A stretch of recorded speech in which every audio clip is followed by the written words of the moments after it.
ಸಾವಿರಾರು ವರ್ಷಗಳ ಹಿಂದೆಯೇ ನಮ್ಮ ಪುರಾತನ ಯೋಗಿಗಳಿಗೆ ಧ್ಯಾನದ ನಿಜವಾದ ಉದ್ದೇಶ ಏನೆಂದು ತಿಳಿದಿತ್ತು. ಅದು ಕೇವಲ ರಿಲ್ಯಾಕ್ಸ್ ಆಗೋದಕ್ಕೆ ಸೀಮಿತವಾಗಿರಲಿಲ್ಲ. ಅದನ್ನು ಮೀರಿದ ಒಂದು ದೊಡ್ಡ ಸತ್ಯದ ಕಡೆಗಿನ ಪಯಣವಾಗಿತ್ತು. ಹಾಗಾದ್ರೆ ಏನಿದು ರಹಸ್ಯ? ಬನ್ನಿ, ಇದರ ಬಗ್ಗೆ ಇನ್ನಷ್ಟು ಆಳವಾಗಿ ತಿಳಿದುಕೊಳ್ಳೋಣ. ನೋಡಿ, ಇವತ್ತು ಧ್ಯಾನದ ಬಗ್ಗೆ ಎರಡು ರೀತಿಯ ಕಲ್ಪನೆಗಳಿವೆ. ಒಂದು ಕಡೆ ಹೆಚ್ಚಿನವರು ಅನ್ಕೊಂಡಿರೋ ಹಾಗೆ ಇದೊಂದು ಒತ್ತಡ ಕಡಿಮೆ ಮಾಡೋ ಟೂಲ್, ಮನಸ್ಸಿಂದ ತಪ್ಪಿಸ್ಕೊಳ್ಳೋ ಒಂದು ದಾರಿ. ಆದರೆ ಅದರ ನಿಜವಾದ ಸ್ವರೂಪವೇ ಬೇರೆ. ಅದು ಆತ್ಮಶೋಧನೆಯ ಒಂದು ಮಾರ್ಗ. ಅಂದ್ರೆ ಇದನ್ನ ಕೇವಲ ಆತಂಕ ಕಡಿಮೆ ಮಾಡೋ ಒಂದು ಟೆಕ್ನಿಕ್ ಅಂತ ಅಷ್ಟೇ ನೋಡ್ಲಾಗ್ತಿದೆ.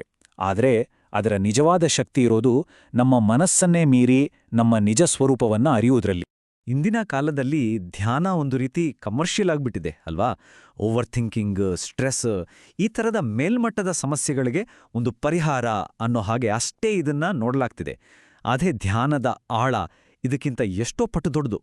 ಇಲ್ಲಿಯೇ ಗಮನಿಸಿ, ಸಾಮಾನ್ಯ ಧ್ಯಾನಕ್ಕೂ ಮತ್ತು ಆಳವಾದ ಧ್ಯಾನಕ್ಕೂ ಇರುವ ಮೂಲಭೂತ ವ್ಯತ್ಯಾಸ ಸ್ಪಷ್ಟವಾಗುತ್ತೆ.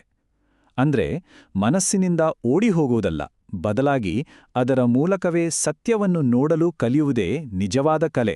ಧ್ಯಾನದ ಈ ಆಳವಾದ ತಿಳುವಳಿಕೆಯನ್ನ ಅರ್ಥ ಮಾಡ್ಕೊಳ್ಳೋಕೆ ವೇದಾಂತ ತತ್ವಶಾಸ್ತ್ರದ ಒಂದು ಅದ್ಭುತ ಪರಿಕಲ್ಪನೆಯನ್ನ ನಾವು ಅರಿಬೇಕು. ಅದೇ ಸಾಕ್ಷಿ ಭಾವ. ಹಾಗಾದ್ರೆ ದೃಕ್ ಅಂದ್ರೆ ಏನು? ದೃಕ್ ಅಂದ್ರೆ ನೋಡುವವನು. ನಮ್ಮ ಸಾವಿರಾರು ಆಲೋಚನೆಗಳ ಹಿಂದೆ ಎಂದಿಗೂ ಬದಲಾಗದೆ ಎಲ್ಲವನ್ನೂ ಸುಮ್ಮನೆ ಗಮನಿಸ್ತಿರುವ ಒಂದು ಶುದ್ಧ ಪ್ರಜ್ಞೆ ಇದೆಯಲ್ವಾ, ಅದೇ ಸಾಕ್ಷಿ. ಆದಿಶಂಕರಾಚಾರ್ಯರು ಪರಿಚಯಿಸಿದ ಈ ಪರಿಕಲ್ಪನೆಯೇ ನಮ್ಮ ನಿಜವಾದ ಸ್ವರೂಪ. ಇಲ್ಲಿ ನಮ್ಮ ದೃಷ್ಟಿಕೋನದಲ್ಲೇ ದೊಡ್ಡ ಬದಲಾವಣೆಯಾಗುತ್ತೆ. ಆಲೋಚನೆಗಳ ಜೊತೆ ಯುದ್ಧ ಮಾಡುವುದನ್ನ ಬಿಟ್ಟು ಅವುಗಳೆಲ್ಲವನ್ನೂ ಮೌನವಾಗಿ ನೋಡ್ತಿರುವ ಆ ಸಾಕ್ಷಿಯನ್ನ ಗುರುತಿಸುವುದಷ್ಟೇ ಧ್ಯಾನದ ಗುರಿ. ಇದರರ್ಥ ಈ ರೀತಿಯ ಧ್ಯಾನ ನಮ್ಮ ಗುರುತಿನ ಬಗೆಗಿನ ಒಂದು ಅನ್ವೇಷಣೆ. ದೇಹ ಮತ್ತು ಮನಸ್ಸಿನಂತಹ ತಾತ್ಕಾಲಿಕ ವಿಷಯಗಳನ್ನ ಮೀರಿ ಶಾಶ್ವತವಾದ ನಮ್ಮ ನಿಜ ಸ್ವರೂಪವನ್ನ ಹುಡುಕುವ ಒಂದು ಅದ್ಭುತವಾದ ಪಯಣ ಇದು. ಸರಿ, ಈ ತತ್ವವನ್ನೆಲ್ಲ ನಮ್ಮ ಜೀವನದಲ್ಲಿ ಅಳವಡಿಸ್ಕೊಳ್ಳೋದು ಹೇಗೆ? ಅದಕ್ಕೆ ಎಲ್ಲರೂ ಸುಲಭವಾಗಿ ಅಭ್ಯಾಸ ಮಾಡಬಹುದಾದ ಒಂದು ಸರಳವಾದ ದಾರಿಯಿದೆ. ಈ ಧ್ಯಾನ ಪ್ರಕ್ರಿಯೆಯನ್ನ ಹಂತ ಹಂತವಾಗಿ ನೋಡೋಣ. ಇದು ತುಂಬಾ ಸಿಂಪಲ್.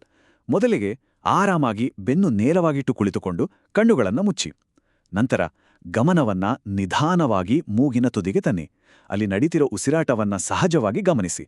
ಒಳಗೆ ಬರೋ ಉಸಿರು, ಹೊರಗೆ ಹೋಗೋ ಉಸಿರು, ಆಮೇಲೆ ಎರಡರ ನಡುವಿನ ಸಣ್ಣ ಗ್ಯಾಪ್, ಇದನ್ನ ಗಮನಿಸಿ. ಮನಸ್ಸು ನಿಧಾನವಾಗಿ ಶಾಂತವಾದಂತೆ ಈ ಎಲ್ಲವನ್ನೂ ನೋಡ್ತಿರುವ ಆ ಸಾಕ್ಷಿಯ ಕಡೆಗೆ ಗಮನವನ್ನು ತನ್ನಿ. ಮಧ್ಯದಲ್ಲಿ ಆಲೋಚನೆಗಳು ಬಂದ್ರೆ ಚಿಂತೆ ಬೇಡ, ಹೋರಾಟವೂ ಬೇಡ. ಸೌಮ್ಯವಾಗಿ ಗಮನವನ್ನ ಮತ್ತೆ ಉಸಿರಾಟದ ಮೇಲೆ ತನ್ನಿ, ಅಷ್ಟೇ. ಇಲ್ಲಿ ಒಂದು ಸೂಕ್ಷ್ಮವಾದ ರಹಸ್ಯ ಅಡಗಿದೆ. ಉಸಿರನ್ನ ಒಳಗೆ ತೆಗೆದುಕೊಂಡು ಹೊರಗೆ ಬಿಡುವ ನಡುವೆ ಒಂದು ಚಿಕ್ಕ ನಿಶ್ಚಲ ಕ್ಷಣ ಇದೆಯಲ್ವಾ, ಅಲ್ಲಿಯೇ ಆ ಶೂನ್ಯದಲ್ಲೇ ಶುದ್ಧ ಪ್ರಜ್ಞೆಯ ಒಂದು ಹೊಳಹನ್ನ ನಾವು ಅನುಭವಿಸಬಹುದು.